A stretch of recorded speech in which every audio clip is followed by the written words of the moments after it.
Ko su bili ljudi koji su štitili Dušana Silnog, čoveka koji je stvorio najmoćniju srpsku državu u istoriji? Ko su bili ratnici koji su stajali ispred njegovog mača i čija je dužnost bila da telom prime udar namenjen njemu? Ko su bili oni koji su ga čuvali u bici, u dvoru i na putevima? Sredinom 14. veka Srbija postaje najjača sila na Balkanu.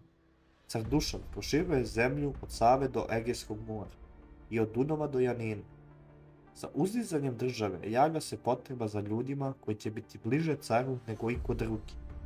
Ratnicima koji nisu samo vojska, već careva lična zaštita i njegov najpouzdaniji oslonac.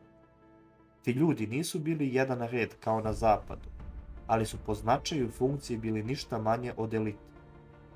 Istorijski izvor jasno govori o tri grupe ratnika, koji su činili okosnicu Dušanove najbliže vojne snage. Vlastela visokog ranga, ratnici od titule i časti. Ovo su ljudi sa plemićkim titulama: vojvode, kesari, sevastokratori, kefalije. Oni su vodili vojsku u ratu, upravljali gradovima i oblastima, bili lično odgovorni car, imali obavezu da ga štite u svakom pohodu. To su bili najbliži saradnici i komandanti koje je car poznavao po imenu. Dvorska garda, careve najuža zaštita. Iako se ne pominje kao formalizovana jedinica, dvorani i telesni čuvari su postojali u praksi. Bili su careve u blizini u toku dana, čuvali ga u logoru tokom pohoda, stajali oko njega u bici. Bili birani među najpouzdanijim i najiskusnijim ratnicima. Ovo su ljudi koje stoje između cara i opasnosti. Teško okupljena konjica, elitna udarna sila Srbije. Izvori Dubrovčana, Bizantinaca i zapadnih putopisaca opisuju srpsku vlastelu kao izuzetno dobro okupljenu konjicu, sposobnu da razbija protivničke redove. Ovo su bili iskusni borci, ljudi naviknuti na duge pohode, obučeni u mačevanju koplju uz dovare, ratnici koji su stajali najbliže Dušanu u bici. To je bila vojnička elita države. Malo ko zna da je u službi cara Dušana bio jedan strani ratnik, vitez sa nemačkih zemalja, po imenu Palman Braht. Istorijski izvori beleže da je bio vođa jednog odreda stranaca, da je služio kao dvorski zapovednik, da je uživao veliko povjerenje, da je imao vojničku disciplinu po zapadnom putu, da je bio jedan od onih koji su čuvali cara iz neposredne blizine. Palman je bio neobičan, vitez koji je napustio svoju zemlju i stupio u službu čoveka čija je država rasla iz dana u dan. Zato je postao deo legende o Dušanovom dvoru.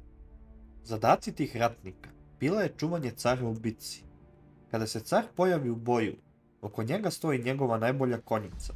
Njihova dužnost da prime udar namenjen vladaru, da ga zaklone štitovima, da se probiju tamo gde je najopasniji. To nije bila čast, već zavet. Oni su sprovodili održavanje reda u državi. Sila države nije samo u maču. Ovi ljudi su bili pravitelji gradova, sudije u pojedinim oblastima, zaštitnici manastira i crkvenih dobara. Car je bio vladar, ali oni su bili njegove ruke na terenu. Oni su bili zaduženi i za sprovođenje pravde po Dušanovom zakonu. Posle 1349. i 1354. godine, kada Dušan donosi svoj zakon, uloga ovih ratnika postaje još jača. Oni su bili čuvari poretka, zaštitnici slabih i oni koji kažnjavaju nepravdu. Zašto su oni bili posebni? Ovo nisu bili plaćenici, nisu bili obična vojska. Ovo su bili ljudi koji stupaju u službu pred Bogom. Ne smeju da izdaju, brane manastire kao svetinje. Stoje prvi kada sve gori i služe čoveku koji vodi carstvo. Oni su nosili oklop i oružje, ali pre svega nosili su čast, a čast je teža od svakog mača.